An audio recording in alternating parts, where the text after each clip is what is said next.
रमजान का पाक महीना अब धीरे धीरे अपने अंतिम चरण पर पहुंच रहा है। आज 27वां रोजा है। एक अनुमान के आधार पर आगामी 31 मार्च को ईद का त्यौहार मनाया जा सकता है।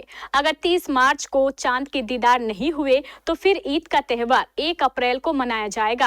आज रमजान महीने का अंतिम शुक्रवार यानी जुमे का दिन था, इसलिए आज देश के हर मस्जिद और हर ईदगाह में अलविदा की नमाज अदा की गई। इसी क्रम में आज कटिहार के विभिन्न ईदगाहों एवं मस्जिदों में भी भारी संख्या में रोजेदार एकत्र हुए और सभी ने मिलकर बड़ी अकीदत के साथ अलविदा की नमाज अदा की। हर बार की तरह इस बार भी कटिहार मंगल बाजार स्थित बड़ी जामा मस्जिद में हजारों लाखों की संख्या में रोजेदारों ने एक साथ मिलकर अलविदा की नमाज अदा की।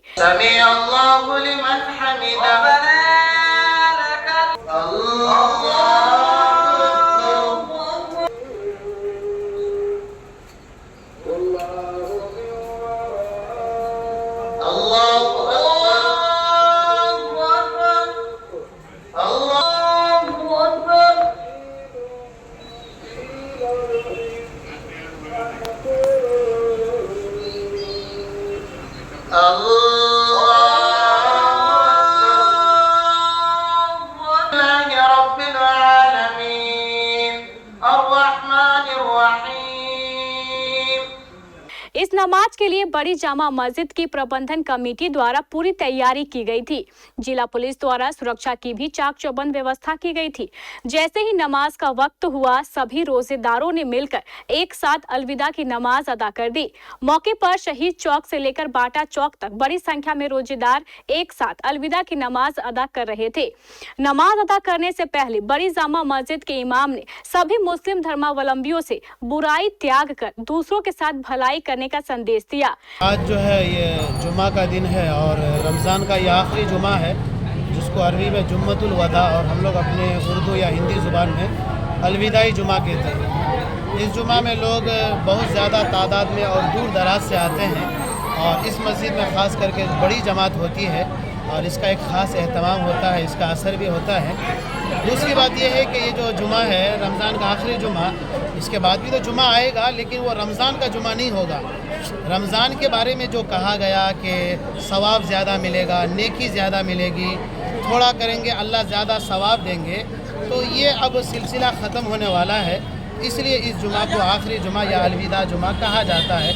इस जुमा के हवाले से हमारी तरफ से ये पैगाम है कि हमने जो एक महीना लोगों के साथ गमखारी करना सीखा, सब्र करना सीखा, बर्दाश्त करना सीखा, लोगों की हर अच्छी बुरी बातों को बर्दाश्त करके सहना सीखा, हम ये पैगाम देना चाहते हैं तमाम लोगों से, मुसलमानों से भी, हर तरह के लोगों से कि हम 11 महीना जिस तरह से एक महीना हमने सब्र के साथ रहा, भूखे प्यासे रहा, गरीबों के दर्द को महसूस किया, मोहताज यतीम मिस्किनों के दर्द को महसूस किया है, हम चाहते हैं कि इस गम को हम 11 महीना लेकर के चलें, एक दूसरे के साथ जो मिलकर बैठकर प्यार के साथ, मोहब्बत के साथ और भाईचारगी के साथ हम एक महीना प्रैक्टिकल लोगों को सिखाते हैं। हम चाहते हैं कि इस पर अमल हो और 11 महीना हम एक साथ मिलजुल कर रहें, भाईचारगी के साथ रहें, मोहब्बत के साथ रहें। आप हमारी ईद की खुशी में हमारे घर आए, हम आपको सवैयाँ खिलाएंगे, हमारी खुशी में आप शामिल हो,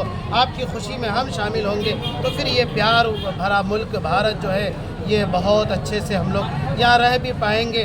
और आपके हवाले से मैं प्रशासन और अपने तमाम दुकानदारों को बहुत बहुत मुबारकबाद कहना चाहूँगा कि आपके सहयोग से, आपके ताउन से और आपके मदद से ये इतना बड़ा प्रोग्राम कामयाब हो पाया। प्रशासन ने हमें परमिशन दी, इजाज़त दी और हमारे दुकानदार भाइयों ने हमें इजाज़त दी और हमें बर्दाश्त किया, उसके लिए हम उनका बहुत बहुत शुक्रिया अदा करना चाहते हैं। आज जमातुल विदा के मौके पर दूर दराज से लोग अंजुमन इस्लामिया में नमाज अदा करने आते हैं, क्योंकि यहाँ जो नमाज होती है वो काफ़ी लंबी जमात होती है और सबों की ख्वाहिश होती है कि यहाँ हम अंजुमन इस्लामिया में नमाज अदा करें। और आप जैसा कि देख रहे हैं कि अंजुमन इस्लामिया ने लोगों को नमाज़ पढ़ने के लिए जो इंतजाम किया है रोड पे, चूँकि नमाजियों के लिए मस्जिद भर जाती है और बाहर दिक्कत होता है, इसलिए नमाजियों के लिए हम लोगों ने टेंट का इंतजाम किया है। और हम तमाम जिला प्रशासन, पुलिस प्रशासन और नगर निगम प्रशासन का भी शुक्रगुजार हैं, जो हमें प्रशासन से सहयोग मिलता है और हमें नमाज में पूरी सहयोग मिलती है। प्रशासन का भी सहयोग रहता है, पुलिस प्रशासन का भी सहयोग रहता है और नगर निगम का भी सहयोग रहता है। जाके हम खुशनुमा माहौल में और अच्छे तरीके से नमाज को अदा करवा पाते हैं। नमाज अदा करने के दौरान सभी मुस्लिम धर्मावलंबियों ने खुदा से पूरी दुनिया में अमन चैन की दुआएं मांगी। ऐ अल्लाह, जिस तरह से हमारे बुजुर्गों ने आज से बहुत पहले 70 साल पहले इस मुल्क को अंग्रेजों से आज़ाद इसलिए कराया था ताकि सारे लोग, सारे धर्म के लोग, सारे मजहब के मानने वाले प्यार के साथ रह सके। हमारे बुजुर्गों ने, बाप दादाओं ने जो ख्वाब देखा था उस ख्वाब को जिंदा कर दीजिए अल्लाह, वो ख्वाब अता कर दीजिए। ऐ अल्लाह, हमारे मुल्क में प्यार अता कर दीजिए, आपस में भाईचारगी अता कर दीजिए।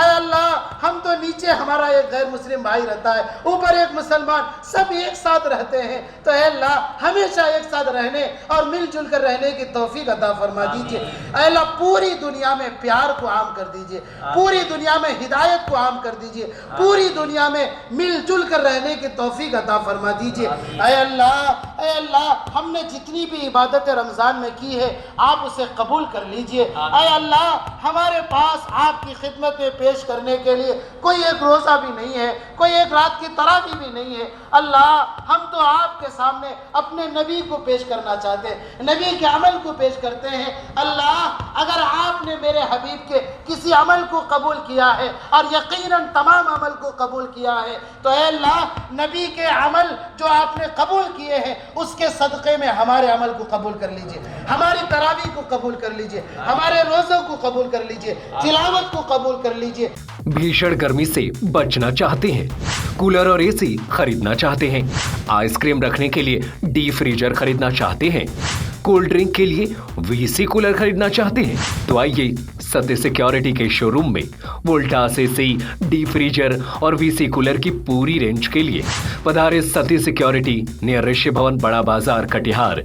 हमारा मोबाइल नंबर है 06452242573 9297979709।